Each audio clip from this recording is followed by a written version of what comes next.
মধ্যবিত্ত মানেই হিসেবের মধ্যে চলা। দেখবেন প্রথম ১৫-২০ দিন খুব সুন্দরভাবে চলে গেলেও শেষের দিক দিয়ে দেখবেন একটু টানাপোড়া তো অবশ্যই চলে। তো তার জন্য প্রথম থেকে শেষ পর্যন্ত যদি একই রকমভাবে আমরা চলতে পারি তাহলে দেখবেন কি লাস্ট পর্যায়েও কিন্তু টানাপোড়ায় পড়তে হয় না। তো আমি যেভাবে করি সেটা আপনাদের সাথে আজকে শেয়ার করব। আসসালামু আলাইকুম, আমি টুপুর আপনাদের সাথে আছি কাছে দূরে যে যেখান থেকে আমার আজকে ব্লগ ভিডিও দেখছেন। আশা রাখি আল্লাহর রহমতে আপনারা সবাই অনেক বেশি ভালো আছেন। সকালের নাস্তা থেকে ভিডিওটা শুরু করেছি। ফ্রোজেন রুটি ছিল, সেই দিয়ে সকালের নাস্তাটা আজকে হয়ে গিয়েছে। তো ফাঁকে ফাঁকে যখন সময় পাই রুটি একটু বেশি বানিয়ে রেখে দিই। আর তাছাড়া সকালে নাস্তা বানালে দেখা যায় কি কয়েকটা রুটি বেঁচে যায়, তখনও রেখে দিই। আবার যেদিন দুপুরে একটু রান্না কম থাকে ওই দিনও রুটি পরোটা বানিয়ে রেখে দিই। এতে করে ১-২টা দিন বা ২-৩ দিন মনে করেন যে সকালে নাস্তাটার জন্য একটুও টেনশন করতে হয় না। সকালবেলা মানে জাস্ট রান্না করে এসে চা বা ডিম বা আগের কোনো তরকারি থাকলে খুব সুন্দরভাবে সকালের নাস্তাটা হয়ে যায়। তো ওখানে হচ্ছে রুটি সেঁকে নিয়েছি আর এদিকে হচ্ছে দেখেন প্লেট বাটি অনেকগুলো এখানে জমা আছে। তো দুধটাও এখানে আমি রেখে দিয়েছি ডিপ ফ্রিজে। কারণ হচ্ছে কি দুধটা নর্মাল ফ্রিজে জাল করে রেখে দিয়েছিলাম। তো আমি কিন্তু ওই যে আপনাদের সাথে শেয়ার করেছি বাটার বা ঘি তৈরি করি, কিন্তু বাটারটাই বেশি ভালো লাগে খড়ের আমার কাছে। তো তার জন্য সরটা কি জাল করে যেহেতু রেখে দিয়েছিলাম নর্মাল ফ্রিজে, তো সরটা খুব সুন্দরভাবে মোটা হয়ে পড়েছে, সেটা আমি এখন ফ্রিজে রেখে দিয়েছিলাম। রাখার পর বাকি যে দুধটা ছিল সেটা আবার ডিপ ফ্রিজে রেখে দিয়েছিলাম। ওদিকে ওদেরকে তো নাস্তা টাস্তা খাইয়ে রেডি করলাম আর এদিকে হচ্ছে এই যে দেখেন মেয়েটা রেডি হয়ে গেছে স্কুলের জন্য। তো বাইরে তো বৃষ্টি পড়তেছে, ছাতা নিয়ে রেডি। তো ওকে স্কুলে নামিয়ে দিয়ে আসার সময় আমি বাজারে গিয়েছি। বৃষ্টি, এত বৃষ্টি মানে দাঁড়ানো যাচ্ছে না ছাতা নিয়ে। মানে সবার হাতে হাতে তো ছাতা আছে, তো তার জন্য একজনের ছাতার সাথে আরেকজনের ছাতা লেগে যাচ্ছে এরকম আর কি। তো এখানে যতটুকু পারলাম নিয়ে আসলাম, এত বেশি দাঁড়ানো যাচ্ছিল না। তার মাঝে যখন বাজারে গিয়েছিলাম তখন আবার এহসান আমাকে ফোন দিয়েছিল। তো ওর সাথে আবার মুরগিটা ওনার সাথে মানে কেটে ছিলে দিচ্ছিল, তার ফাঁকে এহসানের সাথে কথা বলছিলাম। এমডি রেদওয়ান আপু লিখছে এত সুন্দর মানে কিউট সুন্দর বাচ্চাটা, এহসানকে অনেক দিন ধরে দেখি না। তো যে আপু এহসানকে মাদ্রাসায় তো দিয়ে দিলাম, একেবারে আর কি দিয়ে দিয়েছি। ৪০ দিন পর পর ৩ দিনের ছুটি দিবে, তখন আবার আপনাদেরকে দেখাবো। তো আপু কিন্তু আমার ওই চ্যানেলের রেগুলার আপু কমেন্ট করেন, আমার ভিডিও দেখেন।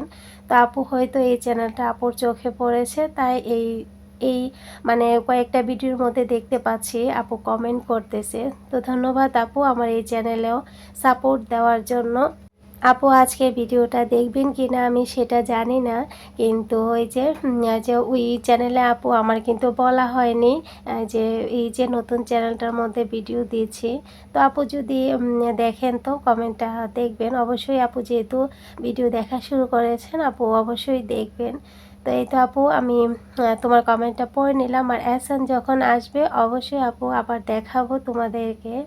যেসব আপুরা এখনও পর্যন্ত আমার সাথে আছেন প্লিজ একটা লাইক দিয়ে দিবেন আর আমার চ্যানেলটা সাবস্ক্রাইব করে আমার পাশেই থেকে যেতে পারেন। আর যারা এরই মধ্যে এই কাজগুলো করে ফেলছেন সেসব আপুদেরকে অসংখ্য ধন্যবাদ। আমি তো এখানে মুরগিগুলোকে ভালোভাবে ধুয়ে তারপর বসে পড়লাম। কারণ হচ্ছে কি প্রথমে যে আস্ত অবস্থায় যদি ধুয়ে নেই তাহলে ময়লাগুলো খুব ভালোভাবে পরিষ্কার হয়ে যায়, পরবর্তীতে এত একটা পশম লেগে থাকে না। তো তার জন্য প্রথমে ধুয়ে নিই, তারপর কেটে নিই, আবারও ধুয়ে নিই। তো লাভলি আক্তার আপু লিখছে আপু তুমি এত কাজ কিভাবে করো, আমিও তোমার মতো চা পাগল মানুষ। অসংখ্য ধন্যবাদ আপু। বাঙালি মানেই তো আপু চা কফি পছন্দ করবে, তাই না বলেন? বাঙালি মানে আমার মনে হয় চা কফি, সকাল সন্ধ্যা চা কফি লাগবে। কিন্তু এটা কিন্তু স্বাস্থ্যের জন্য ভালো না। চিনি দুধ ছাড়া যদি খাওয়া যায় তাহলে শুধু চা পাতাটা দিয়ে পানি দিয়ে সিদ্ধ করে খেতে পারলে এটা স্বাস্থ্যসম্মত, এটা খাওয়া যায়। কিন্তু দুধ চিনি দিয়ে খেলে কিন্তু স্বাস্থ্যসম্মত হয় না। কিন্তু অনেক আপুরাই আছেন, অনেক ভাইয়ারাই আছেন চা কফি পাগল, অনেক পছন্দ করেন। কিন্তু তাদের কাছে কিন্তু মানে এটা ছাড়া মানে জান প্রাণ আর কি, আমার কাছেও জান প্রাণ। একদম চা মানে ইমোশন আর কি, তো চা ছাড়া চলেই না। তো এখানে আপুটাও খুব সুন্দরভাবে লিখছেন। তো আপু এত সুন্দর করে আমাকে কমেন্ট করার জন্য অসংখ্য ধন্যবাদ। দোয়া রাখবেন আপু। এখানে মুরগিগুলা কাটাকাটি করে এখন আমি মুরগিগুলা ধুয়ে নিয়েছি, ধুয়ে আমি ঢেকে রেখে দিয়েছিলাম পানিটা ঝরার জন্য। আরাফাত হোসেন এআইডি থেকে আপু লিখছেন, আসসালামু আলাইকুম আপু, কেমন আছেন? আলহামদুলিল্লাহ আপু ভালো আছি। আর ওয়ালাইকুম সালাম আপু। আর লাইক দিয়ে ভিডিও দেখা শুরু করলাম, অসংখ্য ধন্যবাদ আপু। কারণ এত কষ্ট করে একটা ভিডিও বানাই, একটা লাইক দেখলে না অনেক ভালো লাগে। আর আমি যতটুকু জানি লাইক দিলে নাকি আরও কিছু মানুষের কাছে ভিডিওটা পৌঁছে যায়, তাই আপনাদেরকে বলি। তো ভালো লাগলে অবশ্যই ভিডিওর মধ্যে একটা লাইক দিবেন। তো ধন্যবাদ আপু এত সুন্দর করে আমাকে কমেন্ট করার জন্য। ভালো থাকবেন আপু। এদিকে আপনাদের সাথে কথা বলতে বলতে আমি মুরগিগুলা গুছিয়ে নিচ্ছি। আমি আজকে 3টা ব্রয়লার মুরগি নিয়ে আসছি। আজকে আর সোনালি ককগুলো আনি নাই, আমি সোনালি ককগুলাই এনে থাকি। তো আজকে আর আনি নাই, এই যে বৃষ্টির মাঝে যতটুকু পারলাম নিয়ে আসলাম। তো এখানে কিন্তু আমাদের ঘরে যতটুকু লাগবে ওই অনুযায়ী আমি বক্সে বক্সে করে নিয়েছি, নিয়ে রেখে দিয়েছি। আর মুরগির যে গলা আর পাগুলা রেখে দিয়েছি যেন ডাল দিয়ে রান্না করতে পারে একদিন। আমরা মধ্যবিত্ত, আমাদের কিন্তু হিসেবের মধ্যেই চলতে হয়। হিসেবের বাইরে চলে দেখবেন আপনি মানে 1 থেকে 15 তারিখ বা 20 তারিখ পর্যন্ত ফুরফুরা চলতে পারবেন। 20 তারিখের পর থেকে দেখবেন আপনার টানাপোড়া পড়ে যাবে। তো যাদের মানে ইনকামটা যে মিডিয়াম লেভেলে আছে আর কি, তাদের কথা বলতেছি। তো যদি আমরা একই রকমভাবে মাসের প্রথম থেকে শেষ পর্যন্ত চলি, তাহলে দেখবেন আমাদের কোনোই মানে সমস্যা হবে না, খুব সুন্দরভাবে মানে চলতে পারবো। তো আমি আমার অভিজ্ঞতা থেকে মানে সাংসারিক জীবন থেকে যেটুকু বুঝি বা জানি সেটাই আপনাদের সাথে শেয়ার করি। কারণ আপনাদের ভাইয়া মানে বিদেশে যাওয়ার পর আর কি, বাহিরে যাওয়ার পর থেকে তো আমার হাতেই বাজার, তারপর মেহমানদারি বলেন, নিজেদের চলাফেরা, কাপড় চোপড় কেনা, বাচ্চাদের পড়াশোনা সব কিছু মিলিয়ে কিন্তু আমারই করতে হয়। তো ওই অভিজ্ঞতা থেকে 11 বছরের অভিজ্ঞতা থেকেই যতটুকু জানি বুঝি আপনাদের সাথে ওটাই শেয়ার করি আর কি।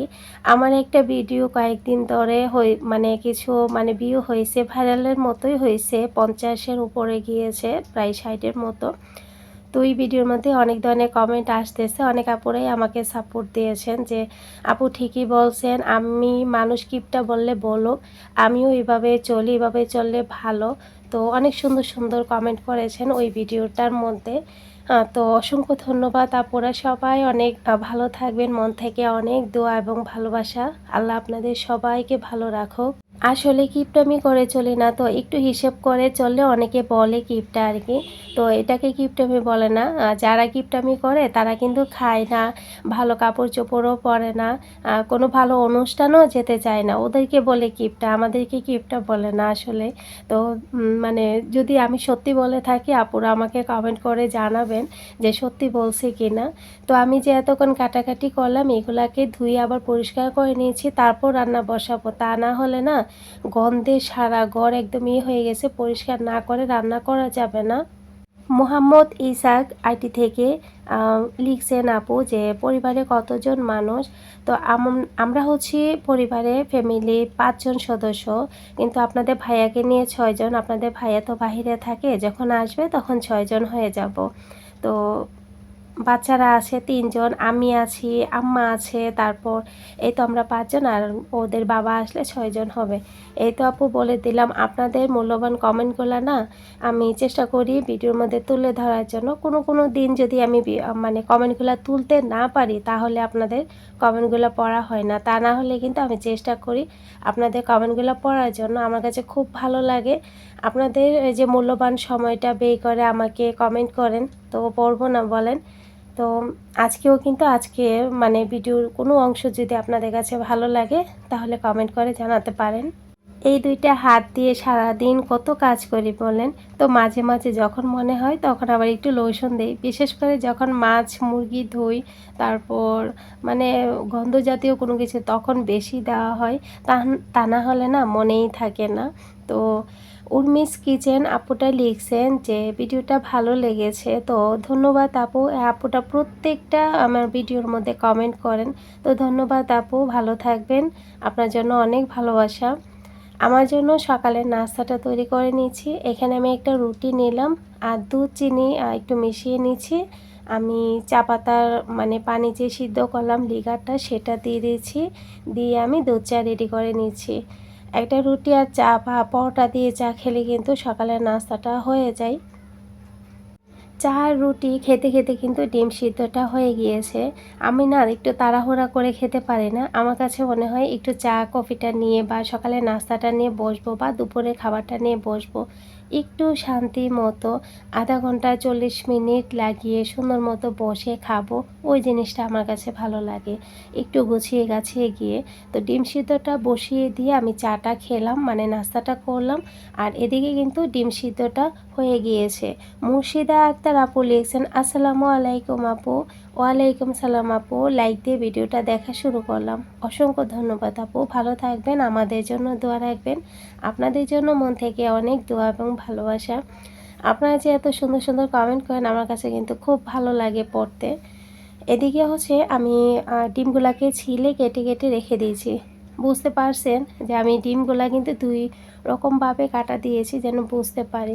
তারপরেও কিন্তু আজকে আমার রিজিকে ডিমটা ছিল না। আমার জন্য একটা হাঁসের ডিম দিয়েছিলাম, তারপর এটা আমার রিজিকে ছিল না, কারণ টেবিলে খাবার দিয়ে চলে আসছি। আসলে ওরা তো আর খেয়াল করে নাই, তো ওই ডিমটা খাওয়া হয়ে গেছে আর কি। তো কিছু করার নাই, রিজিকে যদি থাকতো অবশ্যই খেতে পারতাম, বা আমার মনে থাকতো আমি উঠিয়ে রেখে দিতাম। আসলে একটা সংসারে দেখবেন অনেক কাজ থাকে, আর ওই কাজগুলাই কিন্তু একটু একটু করে করে নেই।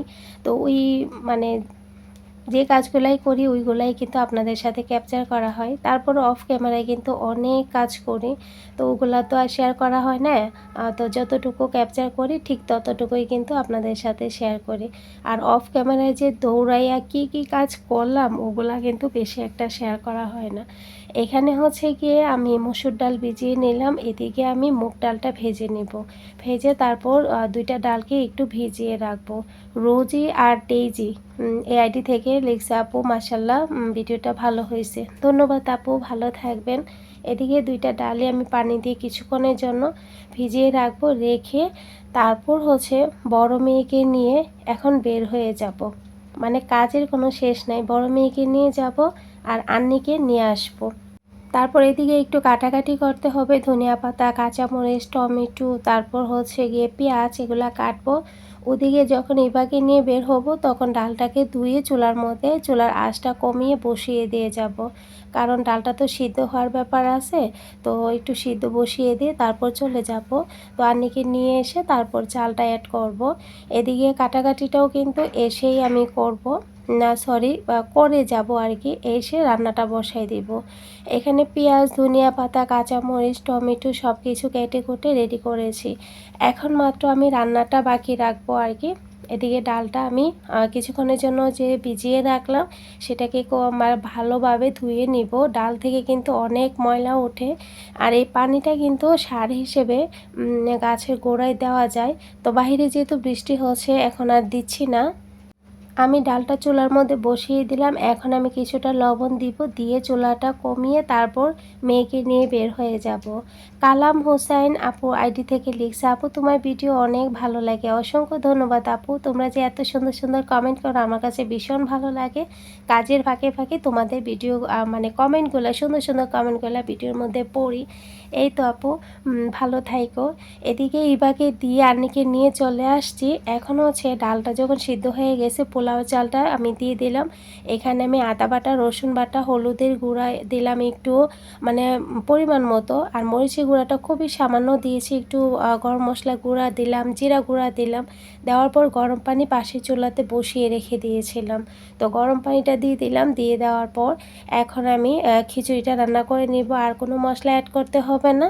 এদিকে হচ্ছে আমি ডিমটাকে ভেজে নিয়েছি, লবণ, মরিচের গুঁড়া, হলুদের গুঁড়া মাঝে মাঝে কিন্তু ভাজা ছাড়াও আমি ডিম রান্না করি, কিন্তু ভেজে রান্না করলেও কিন্তু অনেক বেশি ভালো লাগে। এখানে আমি অল্প অল্প মশলা দিয়ে টমেটো দিয়ে আমি মশলাটা মানে একটুখানি পানি দিলাম, দেওয়ার পর আমি ডিমটা দিয়ে দিলাম। এখন মশলা এবং পানি ভালোভাবে শুকিয়ে গেলে ডিমটা উঠিয়ে নিব। এদিকে কাঁচামরিচ আর ধনিয়া পাতা দিলাম। তো ডিম ভুনা রেডি হয়ে গেছে।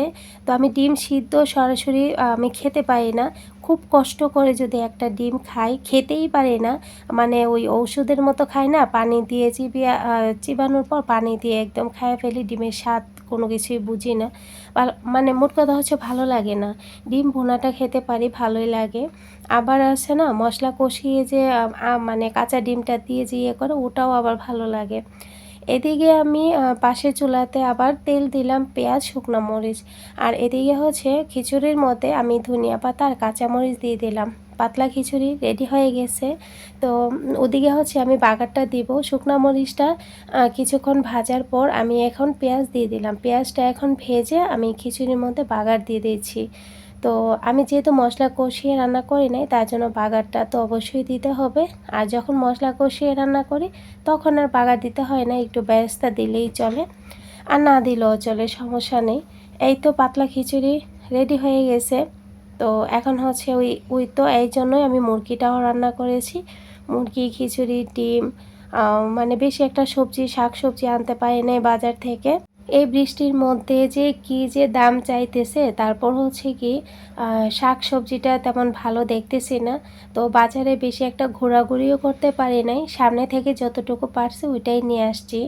আমি এখানে তেলের মধ্যে পেঁয়াজটা ভেজে এখানে আদা বাটা, রসুন বাটা, জিরা গুঁড়া, মরিচের গুঁড়া, হলুদের গুঁড়া, গরম মশলা গুঁড়া, স্বাদ মতো লবণ সব কিছু দিয়ে একটু মশলাটা আমি কষিয়ে নিব।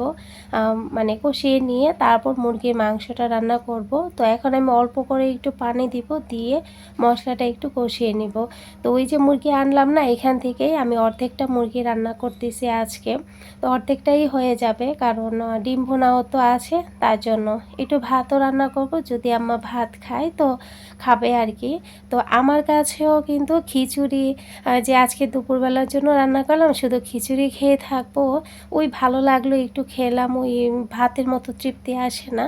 তো তার জন্য ভাতটাও রান্না করব। এদিকে মশলাটা কষানোর পর আমি এখানে মুরগির মাংসটা দিয়ে দিলাম। আর এখানে কিন্তু টমেটো দিয়েছিলাম। তো এখন মুরগির মাংসটা একটু নাড়াচাড়া করে এখন আমি ডেকে দিব। মুরগির মাংস হয়ে গেলেই কিন্তু আমার রান্না কমপ্লিট হয়ে যাবে। এখন হয়তো মাংসটা হয়ে গেছে, এখন আমি ধনিয়া পাতা আর কাঁচামরিচ দিয়ে দিচ্ছি। ধনিয়া পাতাটা না দিলে কি হয় বলেন, ধনিয়া পাতাটা দিলে না অনেক ভালো লাগে। তো আমি একেবারে বাটির মধ্যে সার্ভ করে নিব। আর পাশাপাশি না আমি কিন্তু বসে নেই, আমি যেটাই আমি মানে করতেছি, রান্না করতেছি, সাথে সাথে যেটা ধোয়ার প্রয়োজন এটা কিন্তু ধুয়ে রেখে দিচ্ছি। এতে করে না দাঁড়িয়ে না থেকে কাজগুলো এগিয়ে নিলে একটু তাড়াতাড়ি হয় আর কি, তাড়াতাড়ি গোছলে ঢোকা যায়। এদিকে এই তো মুরগি রান্না কমপ্লিট হয়ে গেছে, আর মাশাআল্লাহ খুব সুন্দর কালার আসছে। এই তো এখন আমি খাবারটা দিয়ে আবার রান্নাঘর পরিষ্কার করব, গোসল করতে হবে, নামাজ পড়তে হবে, অনেক অনেক কাজ একজন গৃহিণীর। যারা এই পর্যন্ত আমার সাথে এসেছেন সবাইকে অসংখ্য ধন্যবাদ। সবার জন্য মন থেকে অনেক দোয়া এবং ভালোবাসা। আল্লাহ আপনাদের সবাইকে ভালো রাখুক, আমাদের জন্য দোয়া রাখবেন। আর এদিকে আচারও কিন্তু রেখেছি। সবাই অনেক ভালো থাকবেন, সামনে ব্লগে আবারও দেখা হয়ে যাবে। আজকের মতো এখানেই বিদায় নিচ্ছি। তো কে কোথায় থেকে দেখছেন অবশ্যই জানাবেন। আল্লাহ হাফেজ।